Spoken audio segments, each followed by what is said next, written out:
This is an exhibition co-curated by the Museum of Goa and the Tibet Museum. It's presented as part of the Infinite Triple 90 Years of Compassion, celebrating His Holiness the Dalai Lama's 90th birth anniversary.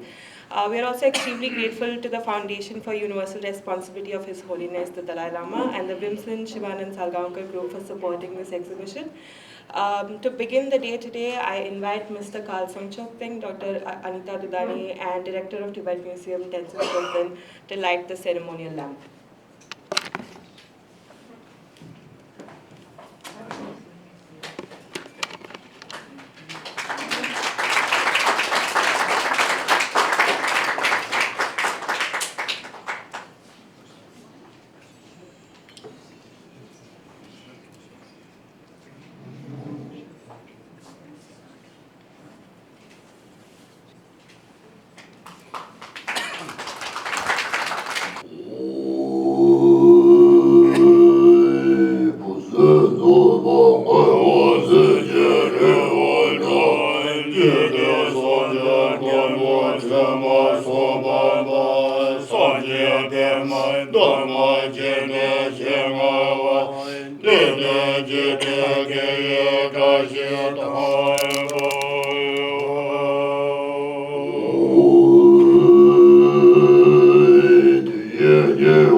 Museum of Goa has remained a space that has continuously brought you important discourses from around the world. I welcome our director Shada Kerkar to share a few words on this collaboration between the Tibet Museum and the Museum of Goa and why it is important to bring these stories forward.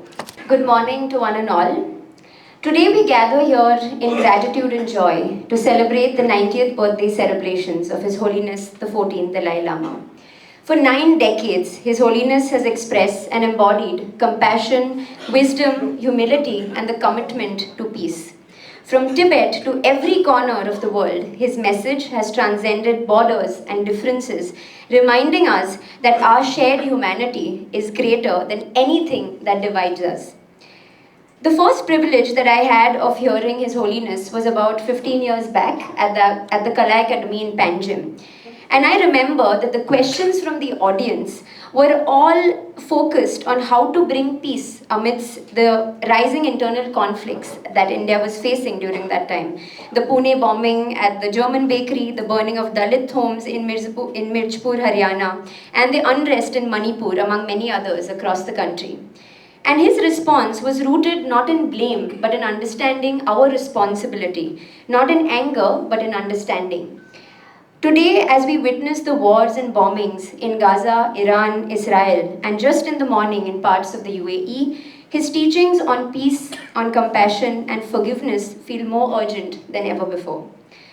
I personally often return to his words when dealing with difficult questions, especially one on how we, as a nation, confront the moral weight, the guilt of violence that we have inflicted on our fellow brothers and sisters across our neighboring country, both directly or indirectly because of our diplomatic ties. His Holiness reminds me of the idea of the global conscience that we have, that peace begins at individual responsibility and because of our collective awareness. His emphasis on sustaining the community is visible in the Tibetan society in India today, Despite all the displacement, despite the hardship, they have preserved their culture, the dignity, and the spirit with remarkable resilience. Today, in collaboration with the Tibet Museum, this exhibition reflects our solidarity with the Tibetan people. For the first time at the museum, in a contemporary art museum, antiques and historical artifacts have been presented alongside modern artworks. This exhibition creates a dialogue between history and modern expression, allowing different pedagogies to stand side by side and speak with one another. What we have assembled is a journey of resilience of a community that suffered under the Chinese occupation, yet emerged stronger, offering an example of courage and perseverance for us all. In witnessing this exhibition and the stories, I hope we deepen our understanding and renew our shared commitment to dialogue over division. We hope this exhibition reminds us all to think about how we can bring peace as a nation, as an organization, and as individuals. Thank you. Thank you, Shada, for the thoughtful address and for setting the tone of this entire exhibition. Throughout this collaboration, it was highly important for us to have the voices of Tibetans present throughout. We're extremely grateful for the Tibet Museum for bringing these artifacts and their stories into our space and for trusting us with them. I now welcome Mr. Tenzin Thopten, Director of the Tibet Museum, to share a few words on the collaboration.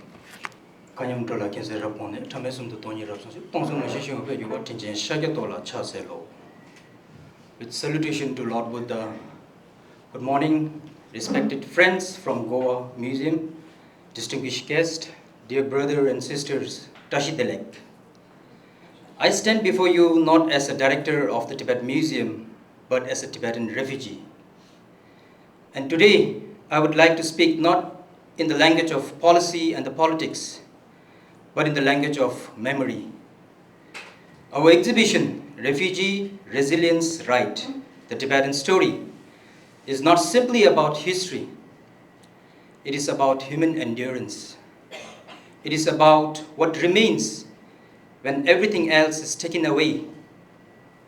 In 1959, my people crossed Himalaya on foot. They left behind land, homes, monasteries, fields, and family graves. They carried almost nothing. Some tsampa, a few prayer beads, perhaps a small image of Lord Buddha. But they carry something far heavier, responsibilities.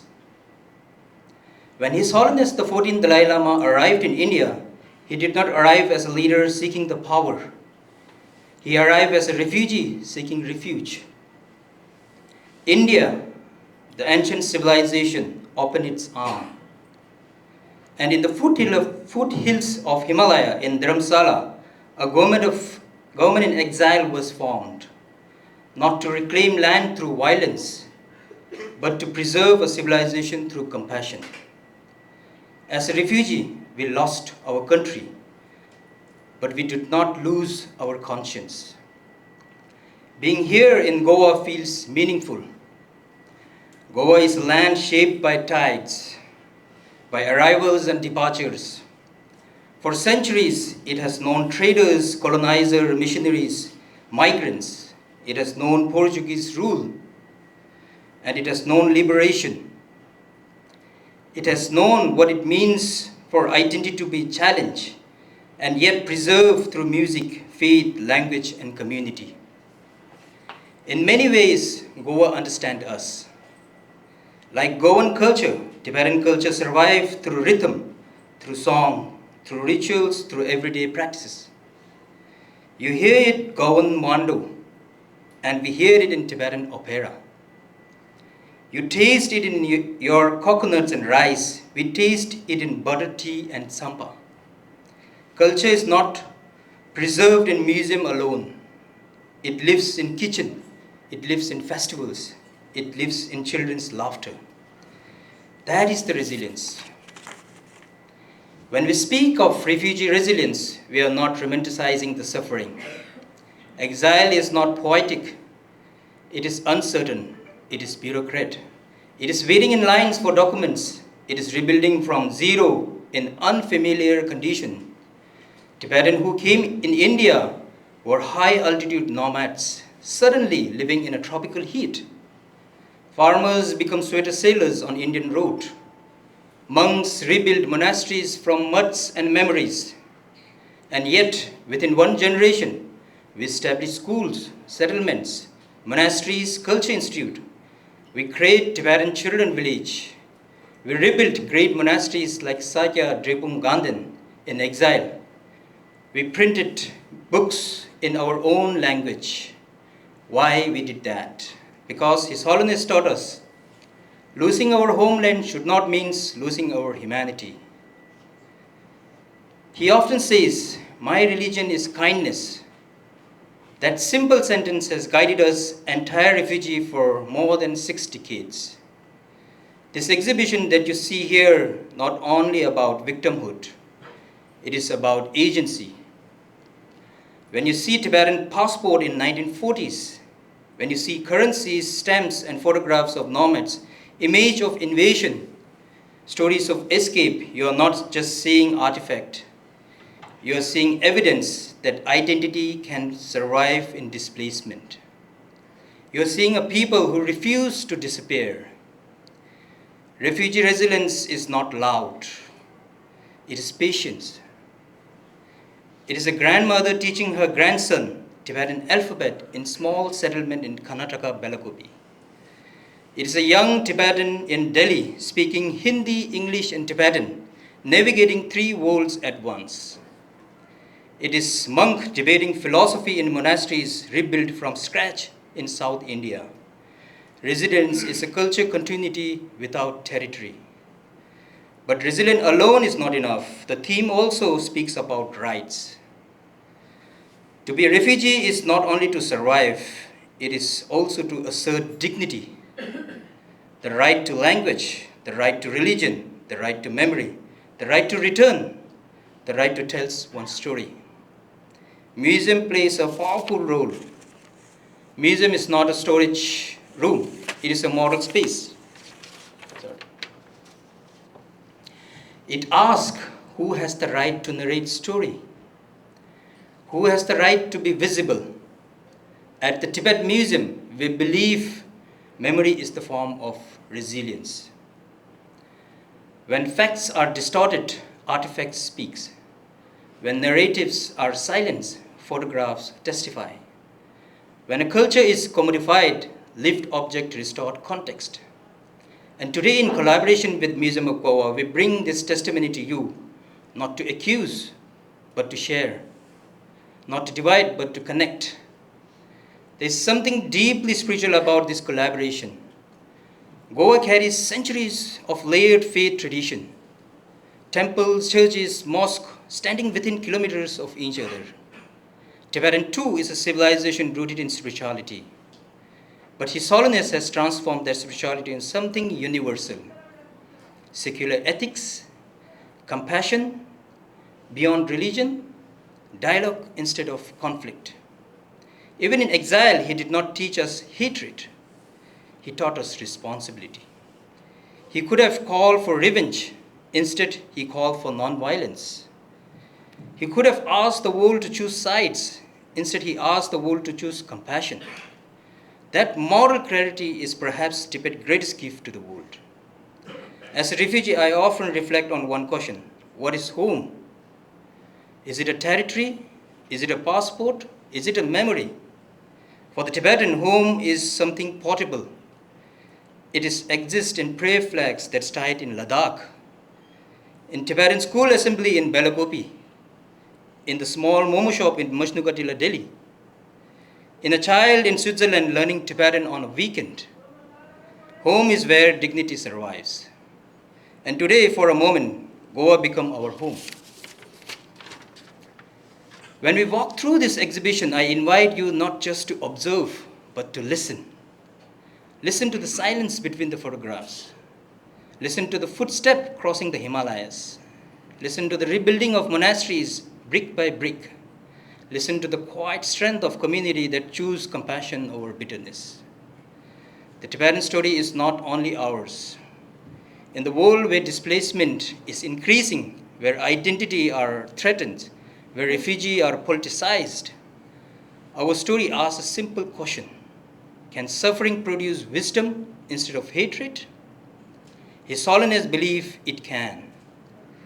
And the belief that shaped the entire generation of Tibetans born in exile, people who have never seen Tibet, yet carry it in their language, their song, their ethics. That is the resilience with responsibility. Let me end this with a powerful quote from His Holiness, the great 14th Dalai Lama. Never give up, no matter what happens. Never give up. For the people in exile over 6 decades, this is not just a slogan. It is a daily practice. We have not given up on our culture. We have not given up on our non-violence. We have not given up on our hope. And as long as hope lives, resilience lives. Thank you. Thank you, Mr. Toplan, for trusting us with your story. And now to our keynote speaker. Varun Sahni is Professor of International Relations at Ashoka University. Earlier, he spent 3 decades at JNU teaching international politics and writing on nuclear deterrence, regional security, emerging balances in the Indo-Pacific, evolving security concepts, emerging powers, Latin American issues, foreign policy, maritime geopolitics, and river waters. He wrote his doctoral thesis at Oxford University on the political role of the Argentine Navy. For his outstanding contribution to research and teaching, he was conferred the V.K.R.V. Rao Prize in Social Sciences in 2006. Today, he will address us on the topic of compassion in a complex and often cruel world. I now welcome Professor Varun Sahni to the stage. A very good morning to all of you, Tashi Telek. This is such a moving occasion to be a part of, and I'm very grateful to the Museum of Goa for inviting me to be a part of this. I spoke once before in the MOG Sunday, which was, if I remember correctly, 2017, so it's been quite a while. And when I was invited to give this talk at the Museum of Goa, my mind immediately went back to the only time I've had the honor of meeting His Holiness the Dalai Lama in person. And I remember on that occasion when he heard that I was a professor of international relations, he had remarked to me that until compassion became the source of decision making, conflict in international politics was inevitable. Now, I had nodded politely, but I honestly did not, at that moment, adequately appreciate the depth of meaning in his comment. And I think over the years, a measure of understanding has crystallized. And I must confess to you that even today, I'm not fully clear about the role of compassion in contemporary world politics. Nevertheless, I selected compassion as the theme of my talk today. And I will try to explore with you this morning the necessity of compassion as we navigate a world that is increasingly complex and often displays a measure of cruelty as well. So just the other evening, my students at Ashoka University invited me to a Baithak. For those who don't know Hindi, Baithak is sitting, just a sort of informal sitting. They invited me to a Baithak on, this was the Baithak of the International Affairs Society. And they invited me to explore with them a provocative topic, which is the feeling of global doom. Only undergraduates can come up with topics like this. And, they wanted to know if the world is falling apart. Or are we just seeing more than the usual great power politics? They felt that we now live in an increasingly interconnected yet unrestrained world where the traditional rules feel increasingly obsolete. And as young scholars, they saw great inequalities and rising hate, a much more transactional reality, and wanted to deconstruct this feeling of insecurity that they felt. So we spent an altogether pleasant hour together, exploring the fundamental changes that have shaped international politics, and the question of systemic versus the transitory, of world order and disorder, and how they, as young scholars, should look at the world. I wish them luck, in devising or evolving a better way of running world affairs than the one that my generation had inherited from our forebears.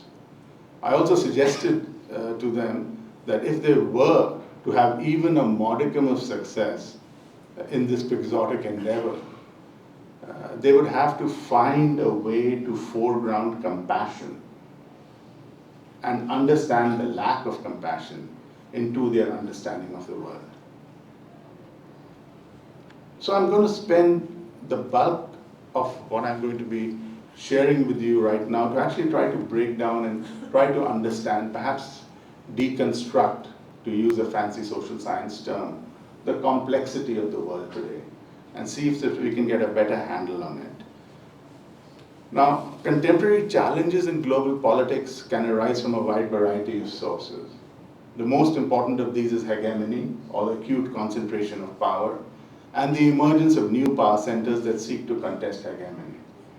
Going together with this, with the evolving power configuration in the world, is the phenomenon of globalization, or the long-term growth in worldwide networks and flows, as well as the recent trends that this phenomenon may be slowing down, and the notion of deglobalization.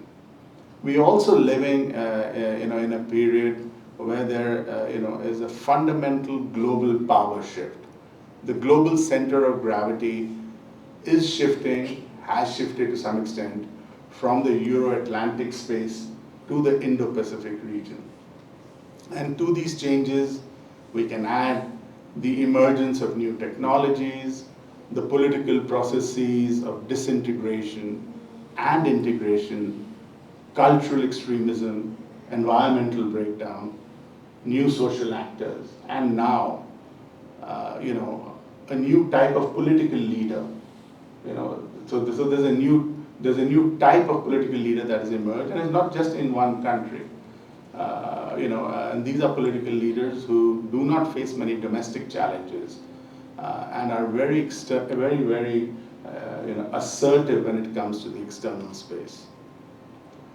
Now, please note that the list that I just sort of rattled down with you does not include great power war, which has re-emerged with dramatic effect in many theaters across the world, at least since the US invasion of Iraq. But we could probably trace it to even further back. The key question as we live in this moment of extreme strategic uncertainty is whether we are witnessing power transition or system transformation. In other words, is this just another instance of new powers arising to replace the old? Or is something fundamentally changing in world politics itself? My own sense, for whatever it's worth, is that we are witnessing both processes at the same time, power transition and system transformation. But also both of these are imperfect processes. So there's nothing complete or perfect about either of these processes. They're very disjointed and very disjunct. So how do we make sense of all of this? I mean, there's a new war on as of 48 hours ago. And I mean, Iran or Persia is one of the mother civilizations of Asia. I mean, this is as much as it gets to the heart of pretty much everything as we can imagine. So to my mind, contemporary global problems itself come in three distinct types. The first type of global problem comprises new problems that the world is either confronting for the first time, think of anthropogenic climate change, or for the first time in a globalized form. You can think about epidemics and pandemics. So, epidemics have always existed, but now when they come, just given the nature of the world, they now exist in a globalized form. And a solution to these sorts of problems necessarily requires ingenuity, the ability to think out of the box, novel approaches, simply because we are encountering them for the first time. But there's also a second type of problem. The second type are old problems that require new approaches, new solutions, because the old approaches no longer work. Think about problems of world trade, urbanization, energy and resource scarcity.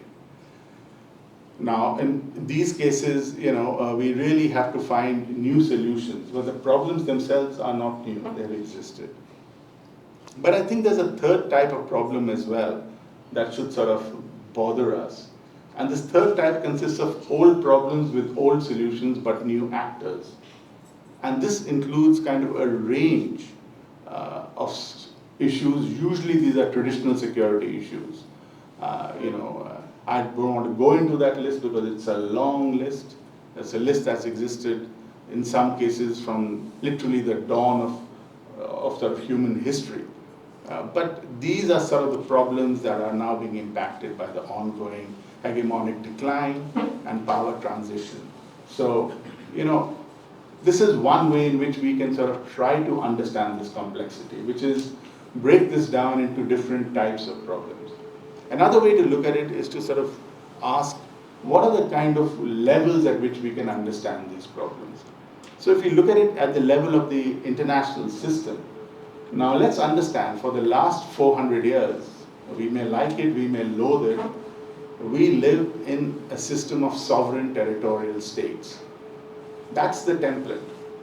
When India became independent in 1947, India didn't have a choice about, what it was going to be. The template had already been set. The template that arose in European history, in early modern European history, and as Europe expanded to occupy non-Europe, that template spread across the world. So in 1947, India had no option but to be a sovereign territorial state. There is no entity that today has an option. And despite certain kind of notions of transcending that, the European Union being the most obvious example, it hasn't happened. And in the case of the European Union, also we are now seeing that there are some fundamental problems at the heart of that political project. A major state has left, and Europe today is fundamentally divided on the question of mass immigration and so on and so forth. So in a world of sovereign territorial states, the absence of great power war, a major crisis, becomes really something that becomes the definition of peace. Just simply the absence of major power war or crisis. We can't be bold enough to say absence of war, because there's always war going on somewhere, but at least not have great power war. And the fear today is that there are crises around which could actually amount to great power war. We could easily, with just 2 or 3 sort of changes, could sort of translate to great power war. So we've got a system, but we've also got a globe, right? And what does this globe consist of? This globe consists of coexisting and interacting individuals, communities, societies, and corporations. And I would suggest that one way of understanding this is to break this down into 3 kind of components. First, the economics of it, to recognize that we live in an open, liberal world capitalist economy. That's what it is. Soviet Union existed, you had bipolarity, but even the Soviet Union, for all it did internally in terms of its economic organization, externally the Soviet Union lived in a world capitalist economy. And one way of looking at the whole point about the world capitalist economy is that it's a perpetual series of economic crises of global significance. And over the last 25 years, if we wanted to understand the history of global capitalism, and there have been some massive pluses in it, I mean, the massive technological achievements of the last 25 years, but you can still sort of depict this history as a perpetual series of crises. I don't want to go through the list, but I actually have the list in front of me, and it's really quite scary to see how you constantly have crises. Some of them are sectoral, relating to energy, some of them relate to a particular country, but the point of the matter is, these economic and financial crises, some of which were national, some of which were sectoral in nature, all of them had significant global implications. So that's one part of kind of the problem that we have, that the nature in which economics is organized, the world of finance and trade is organized, is a world in which crises seem to be almost inevitable. They are hardwired into it. Things will go out of whack, things will go out of balance, a crisis will occur, the system will so-called right itself till the next crisis comes. But it's more than that, of course. This is also a globe with permeable, interpenetrated cultures. So these cultures are permeable and they're interpenetrated. One of the reasons why we look and admire the entire Tibetan experience so profoundly is that it is one of the few instances where in exile, there has been an attempt to ensure cultural continuity. Ensuring cultural continuity is in fact one of the most difficult things to do in a globalized world. And I could almost say to some extent, the exile experience, if I may humbly suggest, actually has strengthened that resolve for cultural continuity, which may perhaps have been considerably weakened, had the exile not been the experience. If you think about, for example, a sister culture to Tibetan culture, which is Mongolian culture, and the way Mongolian culture has evolved under the pressures of cultural globalization, I think you may get a sense of what I'm hinting at. I'm not by any means an expert on this, but I do think that this is a key element that we should consider. Now, you've got therefore mutating cultural forms, and these are removed from pristine traditions. We cannot any longer, when you think of culture, think about it in terms of cultural traditions that somehow are impenetrable. They're just something, that species of culture frankly doesn't exist any longer. There's another point also here that I'd like to bring to your attention, which is that today cultural expression can transcend its local origins and find global adherence with rapidity and fluidity. I'll just give you an example. In a decade, in less than a decade in fact, witness the sequential global craze for a film song in Tamil English, which was in 2011. For those of you who've forgotten, Why This Kolavaridi, right, this 2011, followed rapidly with a K-pop song in Korean, which was Gangnam Style, which came in 2012, a reggaeton and Latin pop song in Puerto Rican Spanish, which was Despacito in 2017, and a gospel-influenced disco song in isiZulu, which was Jerusalema in 2019. 2011 to 2019, 4 songs that totally went viral, captured the global imagination, and there could be nothing more diverse than these 4 songs, except for the one common factor, which is that they had millions of global adherents. So there's something about culture today itself that, the local origins are mattering less and less, and it's about some expressions of culture just seem to stick and stick sort of globally. The third part of what I am calling the globe consists of fragile social structures and ruptured political systems. We are seeing today globally a collapse of political negotiation, dialogue and compromise, and the rise of extremism. So I suggested that we could look at it as a system, we could look at it as a globe. But of course, we will all agree, I don't think there'll be anybody in this room who will disagree with the fact that we also need to look at it as the planet. So if there is a systemic level and a global level, there's also a planetary level. And the planet, my friends, is a complex web of mutually impacting ecosystems. That is what our planet is. And here we are in the realm of concerns of planetary survival, or at the very least, biosphere survival, disruption, mitigation, and change adaptation. So this is what I do. I'm a professor of international politics. So you ask me about how to break down a complex world. I mean, I can do it. I've done it for, I think almost 35, 40 years. But having tackled the issue of complexity at some length, I'm also going to be brave enough to try to briefly address the matter of cruelty. Although I am by no means an expert on this theme, to truly understand cruelty requires us to plumb the depths of the human psyche. And to do so, really, one must be trained in the behavioral and psychological sciences. So anybody who doesn't have that training, and it's a very rigorous training, is really functioning at a certain level of superficiality. And I certainly am operating at that level. Nevertheless, I think I'm going to take a brief stab at it, because I've truly come to believe that compassion is the antidote to cruelty.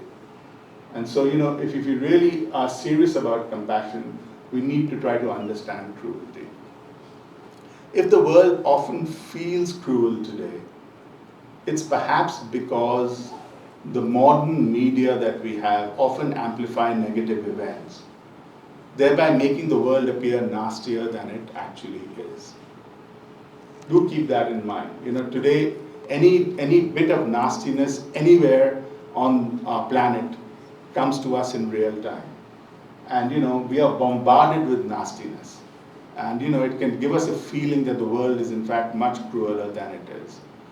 But let's still try to sort of understand what the sources of cruelty are and what some of the explanations for cruelty are. One explanation is quite simply that cruelty is the genetic predisposition of what is finally a predator species. Because whatever else we are, human beings are animals, and that it's a predator species, and therefore there's something in the genetic wiring itself, which leads to cruelty. The only problem is, if you look at the animal world, it's a fundamentally amoral world, but it's not a cruel world. No animal inflicts harm on another animal just for the heck of it. So that kind of purely biological explanation doesn't make sense, and particularly doesn't make sense for a species that over time evolved the brain that the human species has evolved, where it can begin to understand these impulses and so on. The second kind of way in which we can sort of see cruelty is as learned behavior. Cruelty is something that we learn, that if you are in environments which in which cruelty is frequent or the norm, that becomes learned behavior, and some individuals become cruel just because they don't know any better. That's just the way they've been brought up. The third kind of source of cruelty is as a protective shield.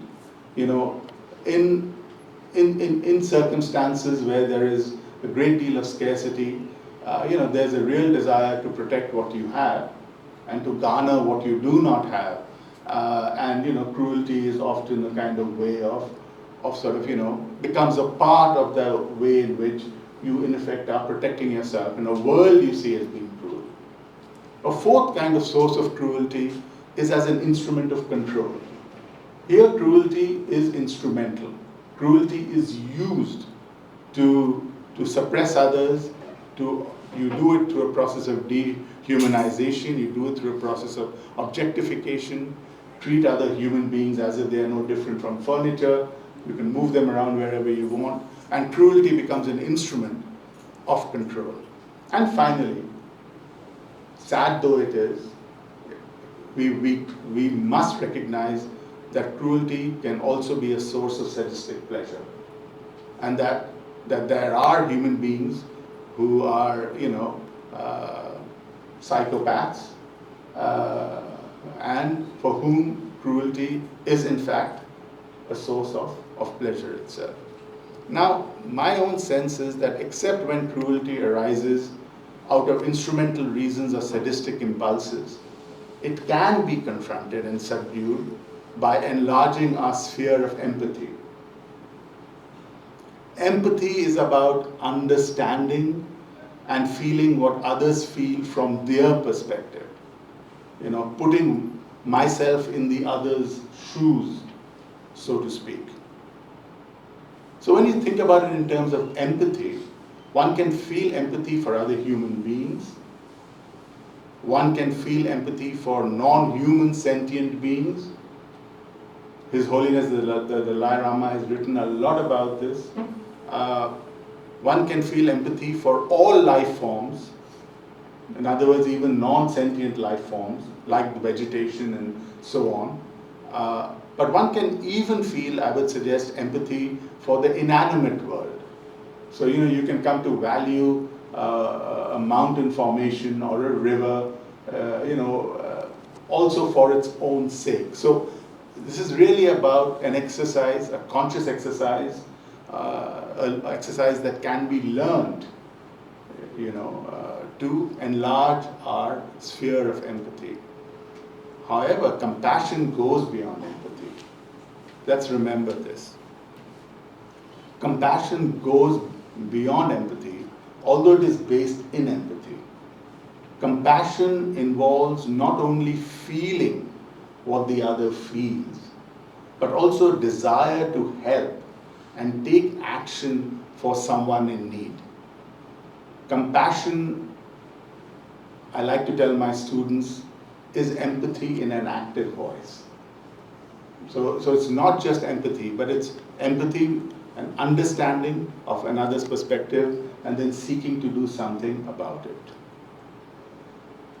I would like to wind up this talk, not in my own voice, but in the words of His Holiness the Dalai Lama, who has so powerfully linked the Tibetan struggle with the need for compassion in the contemporary world.